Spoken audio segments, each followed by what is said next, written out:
Sabado nga ngayon dito sa Thailand at wala kaming pasok. Dumating din yung araw na hinihintay ko. Hindi sana ako gigising ng maaga ngayon. Kaya lang nakalimutan kong i-off yung alarm ko kagabi. Tumunog nga yung alarm ko kanina kaya hindi na rin ako nakatulog. Yung alarm ko rin kasi sobrang lakas. Parang si mama ko noon. Kahit Sabado at Linggo ginigising na kami ng maaga. Kapag hindi ako gumising ng maaga, bubuhusan ako ng tubig. Wala nga rin akong magawa ngayon. Kaya kanina nag-iisip na ako anong pwede kong gawin. Nakaka-boring dito sa amin kapag walang gala. Sabi ko sa sarili ko, dapat may magawa ako. Hindi ako papayag na wala akong gawin. Sabado pa naman at wala kaming pasok. Ukis ni Sabana, makapamao yung ituyan. Wala talaga akong maisip na kunting kabutihan ngayon. Ayaw ko rin kasing magmukmuk sa kwarto.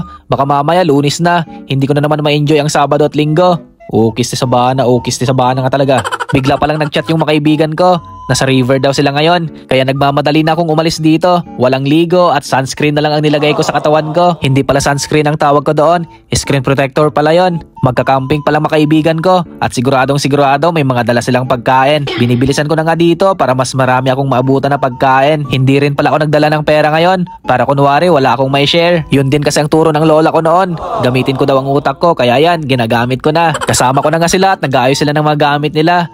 Okay si Sabana, wala pa palang pagkain. Pero marami daw silang dala na lulutuin. Dito, kunwari, tumutulong ako. Pampalubag loob rin sa kanila. Kasi hindi na rin ako mag-share talaga. Nililipat na nga namin yung mga dala nila papunta sa harap ng tent. Parang kanina lang wala akong maisip na gawin. Ngayon, nagbubuhat na ako ng mga libreng pagkain. 2 couple pa lang makasama ko ngayong araw. Kaya yan, pabato-bato na lang ako sa tubig.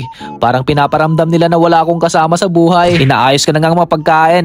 At sinisipag talaga ako pagdating sa pagkain. At huwag niyong sasabihin sa kanila na magbabalot pa ako mamaya. Sa mga oras na to, tumatakbo ako para maghugas ng kamay. Kakain na rin kasi kami at wala nang sabon-sabon to. Nung sa bukid pa ako nagtatrabaho, ginagawa ko na to.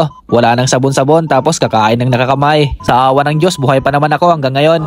Pero sana walang umihi dito. Kakain na nga kami at ito ang tanghalian namin. Kumuha na nga rin ako ng plato dito kasi gutom na ako. Sigurado mapaparami ako ng kain dito. Pero sana hindi sila magsisi na chinat nila ako. Sobrang sarap talaga kumain ng hindi gumagastos. Sana marami pang susunod dito. Tapos na nga kaming kumain at magluluto na kami ng memeryendahin namin mamaya. Sobrang sarap din pala ng mga iba nilang dala. Pero napansin ko may dala silang kakaibang patis.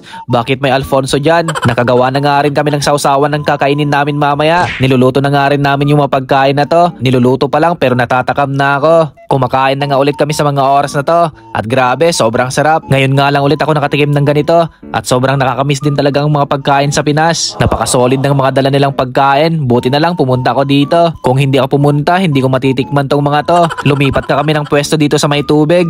Parang mas masarap kumain daw dito. Sobrang naiihi na pala ako. At malayo pa yung pwedeng pag-iihan. Pero nakaisip ako ng paraan. Sa mga hindi pala nakakaalam, madiskarte ako sa buhay. Inabot na nga ako ng gabi at sobrang ganda pa rin dito. Pauwi na rin pala ako kaya hanggang dito na lang. Mama chup chup.